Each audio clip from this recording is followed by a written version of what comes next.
காடு முழுவதும் பொன்னிறமாக ஜொலித்தது. சஷா எனும் மண்ணில் சுறுசுறுப்பாக வேலை செய்து கொண்டிருந்தாள். தலையில் ஒரு சிறிய இளஞ்சிவப்பு வில்லை அணிந்தபடி அவள் தன் நிரம்பிய கொட்டைகள் கூடத்தை பார்த்தாள். இலையுதிர் காலத்திற்கான கடைசி சில பருமர கொட்டைகளை அவள் சேகரிக்கும்போது சூரிய ஒளி தரையை தாக்கி வெப்பப்படுத்தியது.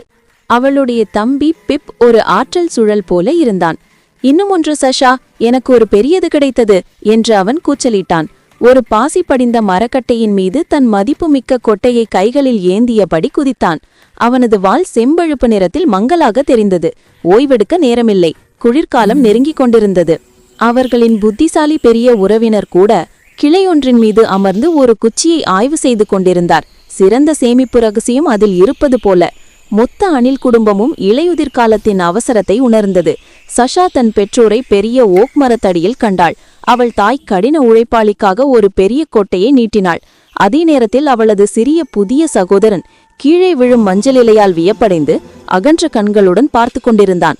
மொத்த குடும்பத்தின் கூட்டு உழைப்பு ஒரு மகிழ்ச்சியான பரபரப்பான நிகழ்வாக இருந்தது. பார், அவர்கள் எவ்வளவு பெரிய உணவு மலையை கட்டியிருந்தார்கள். பெரிய ஓக் மரத்தின் அடியிலிருந்த குழி இப்போது ஆயிரக்கணக்கான வட்டமான விலை மதிப்பற்ற கொட்டைகளால் நிரம்பி வழிந்தது. அது அவர்களின் குளிர்காலத்திற்கான அறுவடை.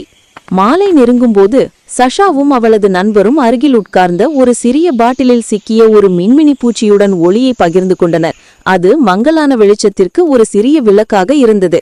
அவர்களின் சேமிப்பு நிரம்பிவிட்டது, குடும்பம் ஒன்று சேர்ந்துள்ளது மற்றும் இலையுதிர் காலக்காட்டிலுள்ள அவர்களின் சிறிய வீடு பணிக்கு தயாராக உள்ளது என்ற அறிதலுடன் அவர்கள் ஓய்வெடுத்தனர்.